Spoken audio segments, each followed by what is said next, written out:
today, hopefully, but we'll see. I think, did that work, Paul? Let's see. There we go. Okay, hi everybody. I see Paul, I see Alfonso, Barbara, Cecile, Ruth. We'll see if anyone else joins us.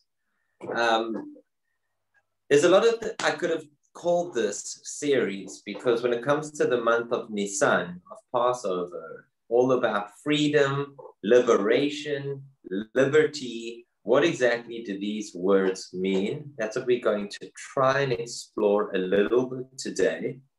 And then hopefully in the subsequent lecture series, we can go a little bit into what's the more important factor, which is how do you develop your freedom?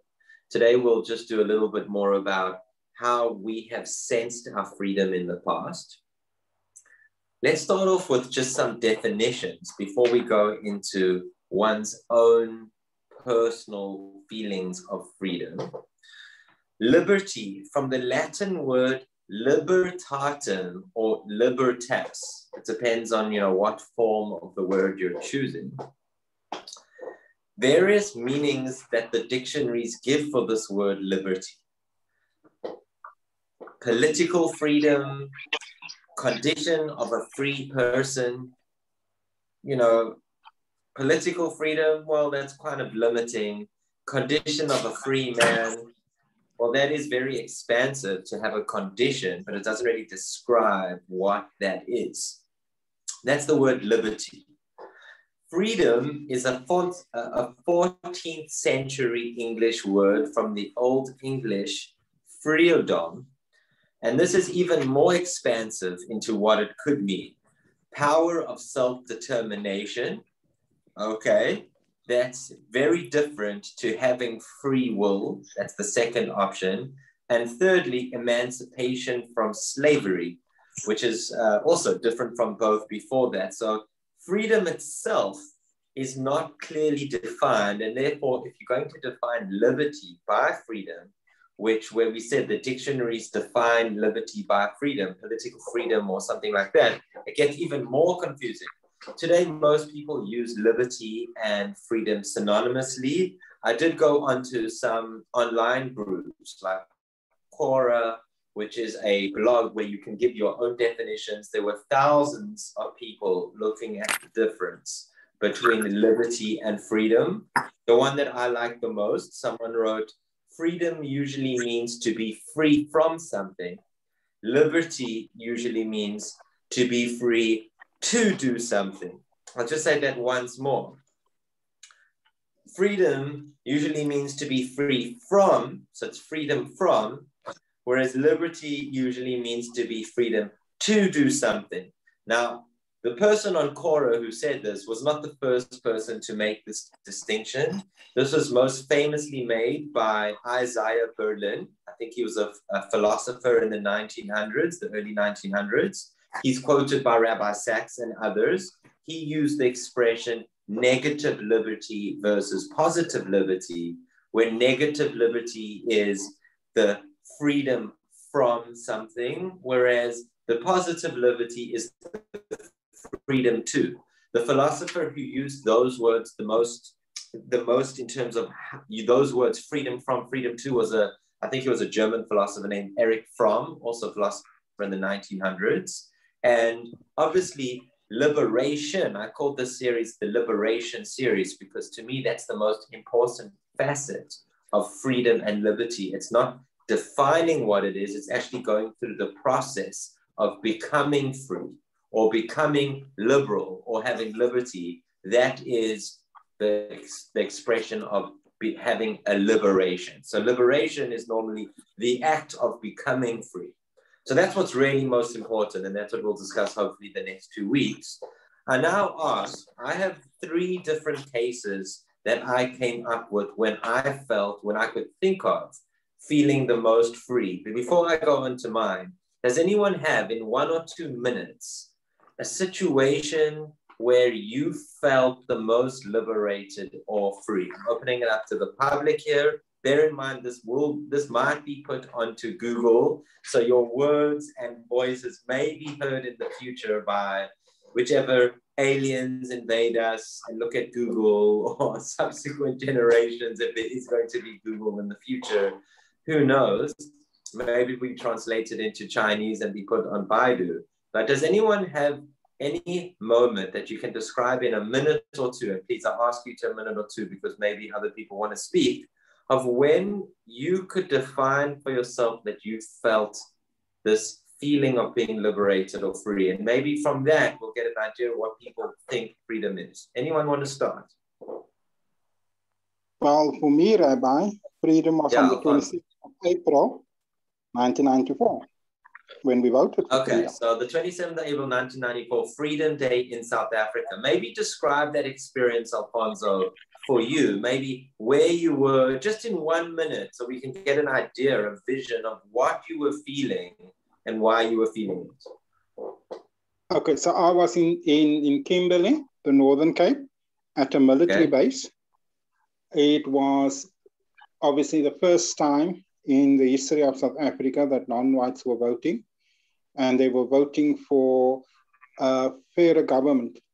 So to be, for the first time, and I mean, there were some people that were 60 or 80 also voting for the first time in their life. It was incredible. So it was an unbelievable experience, and it was the culmination of things that people had hoped and aspired for. So that and Alfonso, if I may ask, if you had to define one moment on that day that you felt it, or describe that feeling in you, you know, so whoever's watching this in the future, South Africa, pre-apartheid to becoming non-apartheid. So that was what Alfonso is describing, Freedom Day 1994. How did you feel? What was that feeling like for you? What did it feel inside? Like if you could describe it in words, Alfonso. All right. So firstly, there was this excruciating nausea in the stomach because you didn't know what was going to happen. Then after you voted, it was a relief. Things went smoothly. I had that sense of accomplishment. So I would say it was a mixed feelings, and it was that combination that actually kicked you out. Okay, good. Thank you. You mentioned accomplishment and you mentioned almost a relief because people didn't know what would be. So thank you, Alfonso, for describing that. That is the birthday of my son, by the way. So that's the day that I became a slave to another human being. But for everybody else, it is freedom. No, I'm just playing. I love my son to bits. Okay. Anyone else want to describe anything else that they can say when they felt free at some moment, just in a minute or two? Anyone else want to try? Okay, should I go for it? Yeah, Ruth, go for it. Alfonso, that was really beautiful what you said, and really means a lot. So I'm going to go in a other direction. My sense of freedom comes from when I'm in nature. So often when I'm walking on the beach, or when I'm in a very rural setting and it's very dark and I look up at the night sky, and my sense of freedom is when I connect to something that's much bigger than myself, and just all the trivialities and all the things that normally kind of feel like they weigh me down, where they'll just fall away.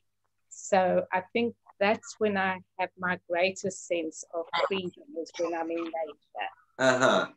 Thank you, Ruth. Would you say that nature puts everything into perspective? That's what freedom does. It puts everything into perspective. Is that what you suggest? Yes, because it kind of makes me, it's connecting to something much bigger than myself. So that's the perspective. Yeah. Okay, good. Thank you, Ruth. Thank you. Good. So both of you, thank you so much. Jen, did you want to say something? I saw my thing go over your screen, but I don't know if you want to say something. Okay. So anyone else want to say something before I go on? Because I've got a few myself. Last chance. Okay. So I've got three different ones when I was thinking and preparing this. Now, obviously, all of us have had many moments that we felt free. I'm sure many moments that we felt like a slave as well. One was when I was mugged in France, and they took everything from me. They took my clothing, they took my tefillin, they took my food. I was carrying kosher food, 30 kilos of kosher food. I was just about to go skiing in Austria with a friend, carrying all my kosher food, and they stole everything from me. And you have to get over, there's a whole story about that I've once or twice spoken about, of how I was mugged and I ran onto a highway and I went into a French police station and I saw the muggers the next morning. There's a whole long story about that. But the moment that I'm talking about was when I lay on my bed in the hostel after just having all my possessions that I've been traveling with for the last 6 weeks stolen from me.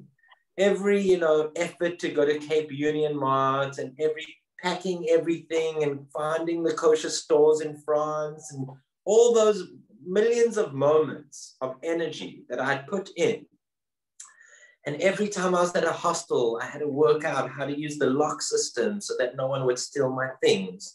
And I had to sleep with my one eye open at the hostels because I didn't know who's going to take something from me if there wasn't a lock. And when all my physical possessions were taken from me and I was lying in my bed looking at the ceiling on a double bunk bed in the city of Lyon, I just remember feeling free, that no one can take anything from me because it's already been taken. Okay, so that was one moment. Another moment that I thought of was the first time I went into debt. I haven't been in debt a lot to the banks. I'm talking about like credit card debt. It hasn't happened a lot in my life, thankfully, and I do not recommend anyone goes there. But once when I was living in America, I went into debt. And it wasn't the biggest amount of money for most people, but for me at that stage of my life, it was a lot. And it took me a year or a year and a half to get out of that debt, paying off every month a little bit. And when you finally make that final account flush, zero owing, that is a huge feeling of relief. I mean, Alfonso, you mentioned like relief. Maybe there's going to be something like, a war or something going on in South Africa. But this was a war just between me and my own self of, can I feel at peace while I know that every day I'm owing more and more dollars without doing anything? I just owe more and more. That's something that definitely made an impression on me as well. And then the last one, and I'm sure a lot of you are relating to me as well. I see some people nodding their heads. I'm sure a lot of people have been there as well. And then the last one is when whoever's broken an arm or a leg and you have to wear a cast for a while. I had to wear a cast for, I've broken my left arm twice. And the first time I wore a cast for 6 weeks. And then they took it off and realized that they had to operate, and then I had to wear it for another 6 weeks. So that was, at least 4 or 5 months in a cast. And when they finally take that off, and that you don't have to wear that, no more sweaty arm, no more holding your arm up in the shower, etc., just the ability to have an arm. And whoever doesn't know, when you break an arm or a leg, but I imagine I just had an arm, at the end of 4 months being in a cast, your arm has halved in size. It's like it's just bone. It's almost like skin and bone. The other arm's fleshy, and this one's just skin and bone. And when you take that off and you feel that fresh air, I'm going to mute everyone, okay? When you feel that fresh air on your skin again, that was a feeling of liberation for me. The small wonders in life. I had to earn it after 4 months of being in a cast. So those were the three that I just thought of. Now, why are we going through this? Why did I ask Alfonso, Ruth, myself to share with what liberation and freedom is? Is because it really does mean different things to different people at different times. We know that it's a positive thing from the Torah to be free. The Torah has two expressions of what freedom is in terms of the word, and the rabbis add a third. And that's what I'm going to do for the rest of this session, is to just go through what are some of the words that the Torah uses for freedom? Why does it use those words? What can we learn from that? And then you can choose which version of freedom you prefer, because we've already mentioned a few. Okay, number one, the word dror. This is from Leviticus chapter 25:10. This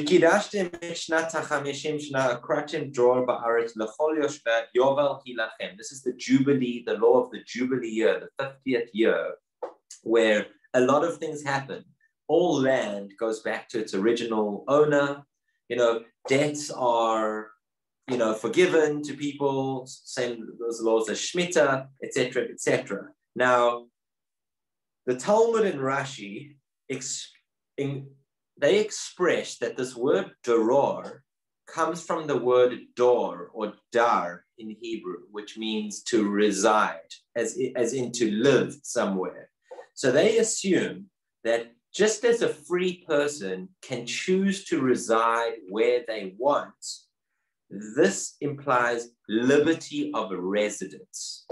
So to them, the word dror means feeling free to be able to move or to live where you want. The Ibn Ezra and a lot of other commentaries say the same as him. They say that there's a bird called a dror. Now I try to look this up. It's some type of swallow, I believe. But they say that a dror bird, it sings while it's free. It's very, very happy when it's free. But when you contain it in a space, when you capture it and you put it in a cage, it won't eat and it will die within a few days. So its capture, it's not like a bird that can survive in captivity like a parrot.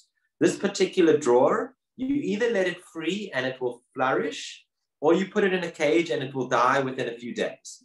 And that also lends itself to the idea that dror from the Torah is a freedom of movement. It's a freedom of residence. And thus, some commentaries mention, I saw some modern rabbis saying the expression free as a bird.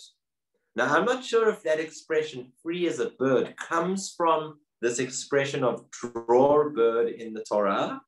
It could. I'm not sure where that expression free as a bird comes from, but it's exactly that same idea. It means freedom of movement. Now, when I think about the year 2021, have we accomplished as an organism, the human beings, this idea of dror? Well, some people will say, yes, we have, because we've created airplanes and airports and trains, and you can travel anywhere in the world that you want. Some people will say that.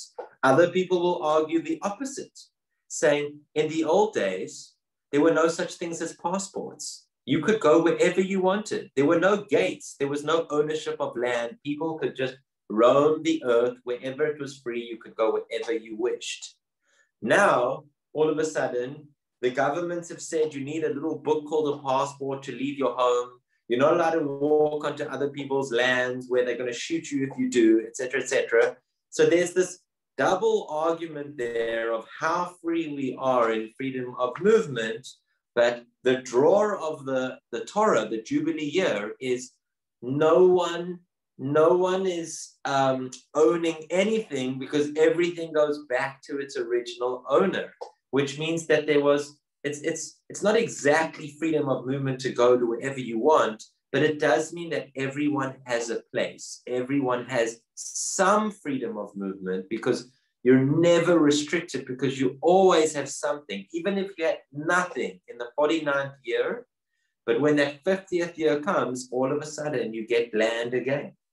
So there is something in that overall vision of draw to have freedom of movement like that bird from the Torah.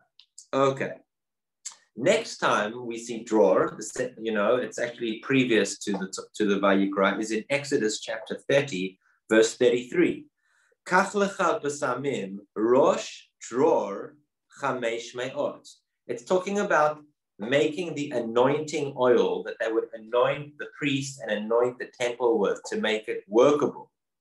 And it says you shall take for yourselves spices of flowing myrrh. Myrrh is spelled M-Y-R-R-H. It's some type of spice or some type of, I don't know, natural substance. It's a big argument what it is. And they explain, the Ramban explains that this word dror, it calls it flowing myrrh. That's the way that they translate it. But it means myrrh without any impurity, or no one has fiddled with that myrrh. It's exactly the way that myrrh is 100% myrrh. There we see that freedom, this word dror, which again, it was mentioned as let it be a liberty to everyone at the time of Jubilee, but it's used again in using flowing myrrh. It seems that there is a type of freedom in purity. I understand this to mean that freedom includes some type of protection. So when you're making things, today we know, we've mastered in society today vaccines that, if you walk into a laboratory, there is no chance, or at least we hope, there's no chance that there's any germs or infestation of any bacteria that you don't want in there, because people could die if we're giving people things that are not 100% pure, including probably the COVID vaccine, including anything, people making drugs that they sell on the streets, cocaine, heroin, all that type of stuff.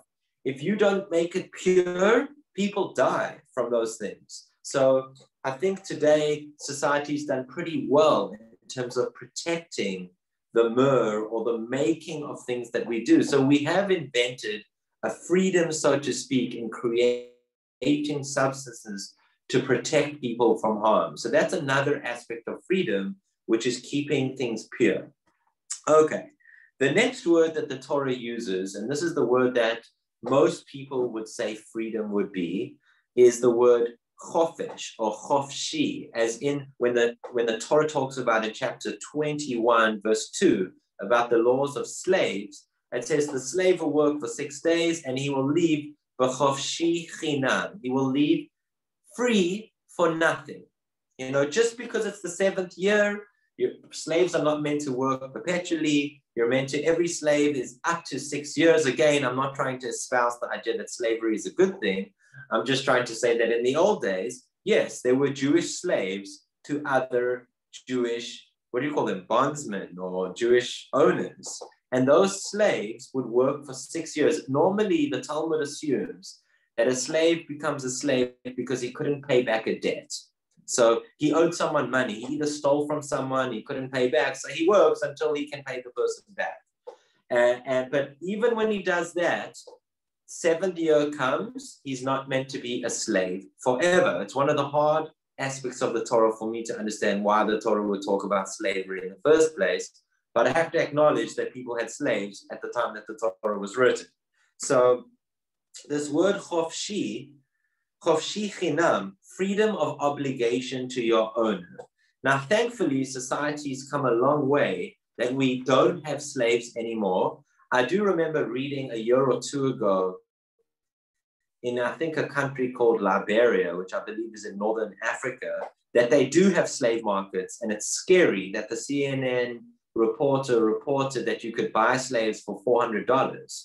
A human being you can buy, you don't have to pay them, etc., etc. That's the extreme. But thankfully, the world's come a long way to abolish slavery in most countries. So I would say we've done pretty good as a society in terms of that.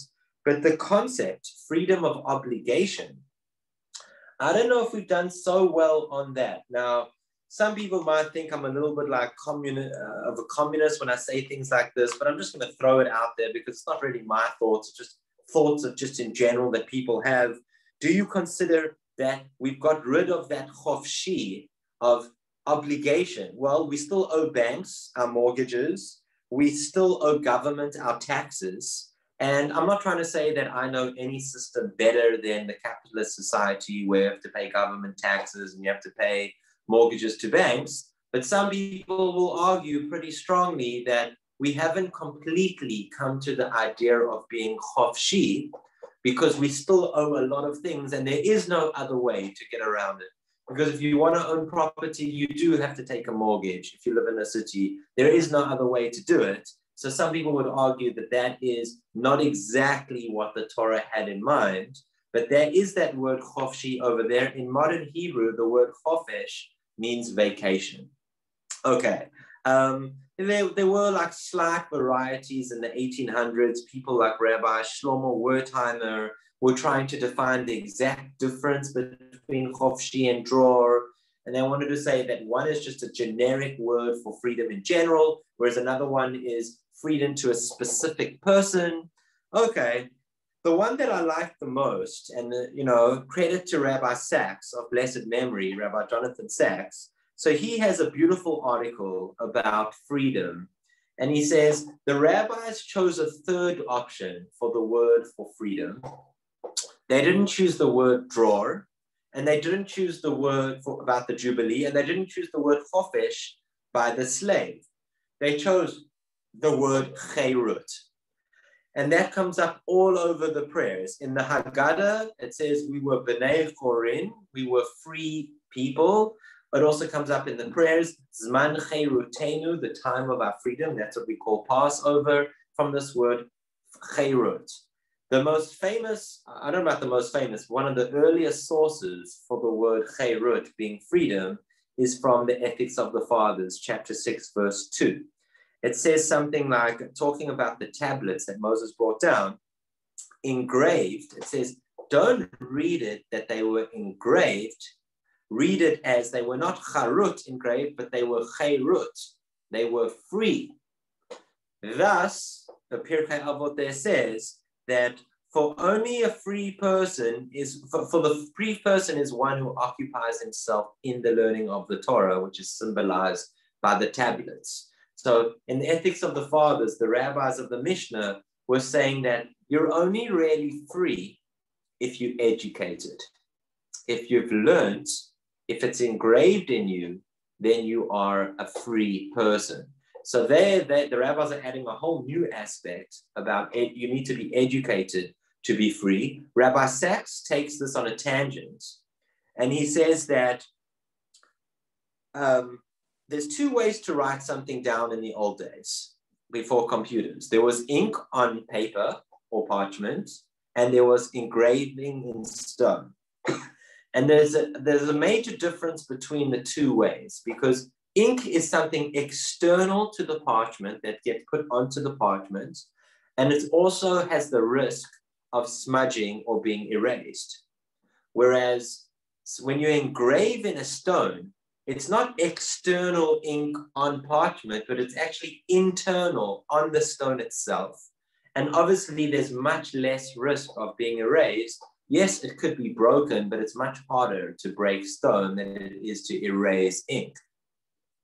And he wants to say that there are two aspects of freedom.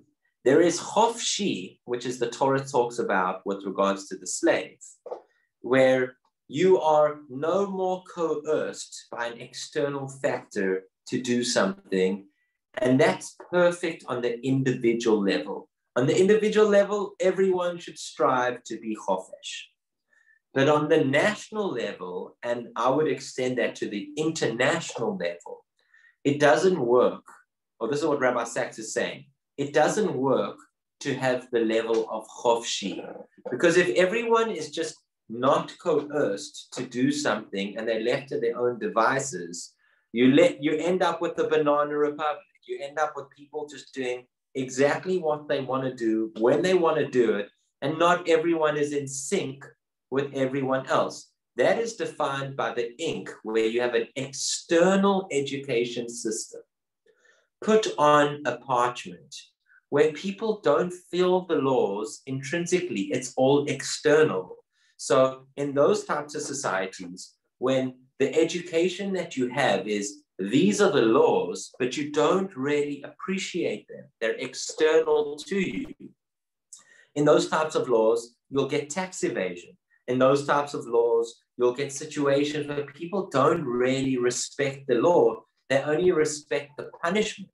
That is the freedom from, but it's not the freedom to. It's the negative liberty, but it's not the positive liberty.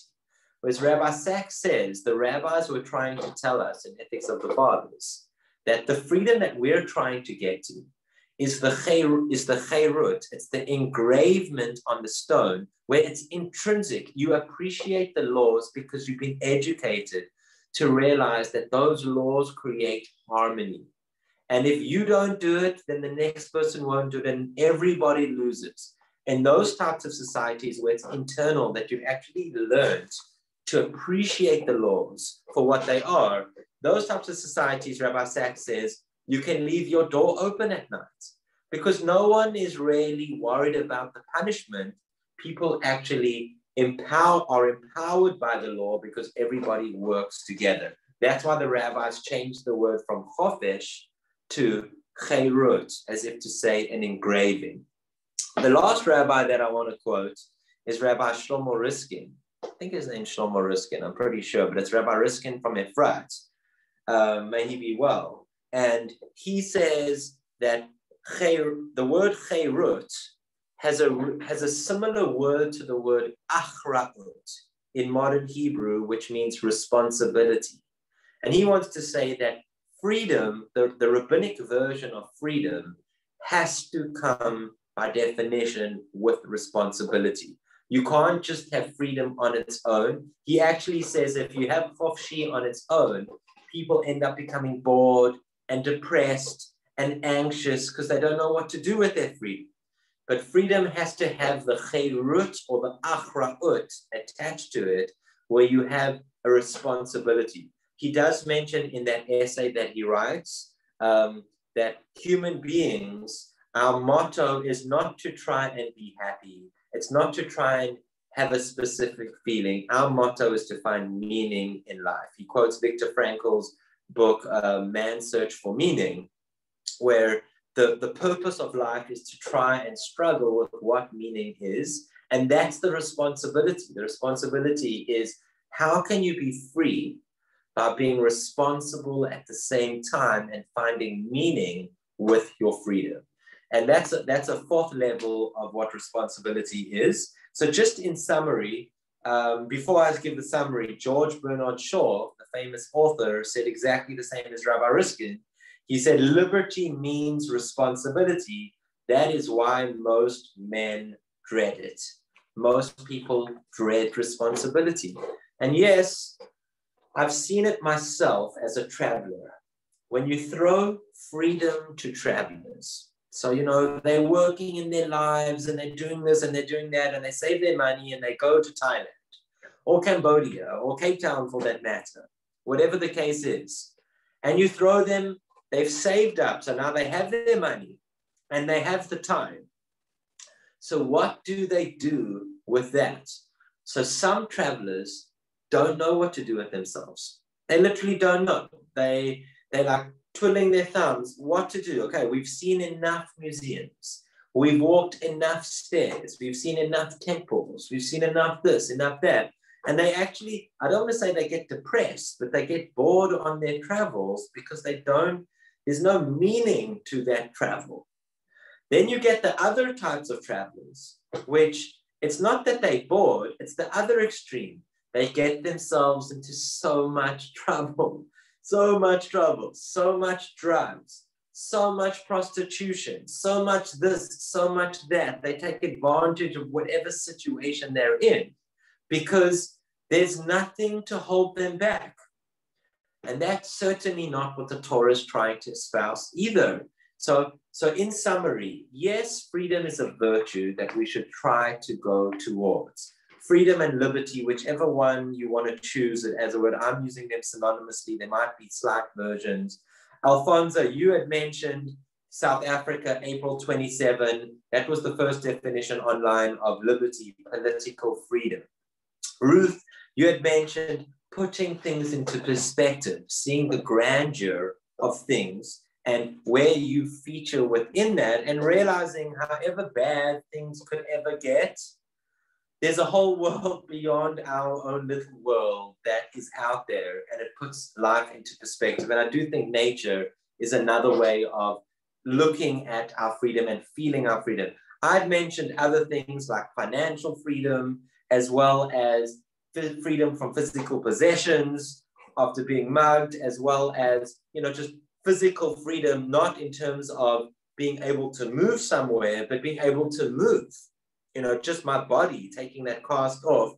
Each and every one of us has felt freedom and liberty in our own ways. The goal is to try and explore our freedom and liberty and trying to increase it to get to a point where we learn from the achra'ut of the chayrut that we're responsible in our freedom, and we are not like those travelers and others who just don't know what to do with their freedom. I once met a German traveler on Clifton Beach in Cape Town who told me he had to leave Cape Town because he was having too much fun. That's what he said. He said if he stayed in Long Street in town any longer, he doesn't think he would be alive anymore today. That's what he told me, how much fun he was having. So freedom also has to be balanced of what that is. Then there is the drawer, the jubilee. We should try and realize our freedom. If it means getting a passport and traveling the world, okay. If it means that you want to stay at home and not travel, that's also okay. But trying to realize that we have to be like that bird, that drawer of not feeling captive. Otherwise we die. We have to somehow try and feel that freedom. The chofshi, obviously not being a slave to anyone other than Hashem. That's maybe something that we could explore in the future. Is it a good idea to be slaves to Hashem? And what could that mean? But definitely being a slave to other people is a definite no-no. And then lastly, Rabbi Sachs's ideas, which is it's okay to be chofshi on your own and not be coerced. And that's a good thing to try and get to, where you don't owe any money to anyone and you don't feel like you are coerced to do anything that you don't want to do. That's a good place to be. But at the same time, it has to come with a grand vision of national freedom, where everybody can sleep safely at night. And that is the chayrut, where you've internalized through educating yourself what the best things are for this world. And that was the rabbinic version of what freedom should mean, because it's not ink on parchment, it's internalized in the stone itself through education. Thank you everyone for being here. Next week, we'll go through some ideas of how to be free and how to increase your freedom. And if anyone has anything that they want to say to me during the week to try and help me explore that, I encourage everyone to share those ideas. Thank you all for being here. Thank you, Paul, for recording, and God bless you all. Stay safe and be as free as a bird. Sure.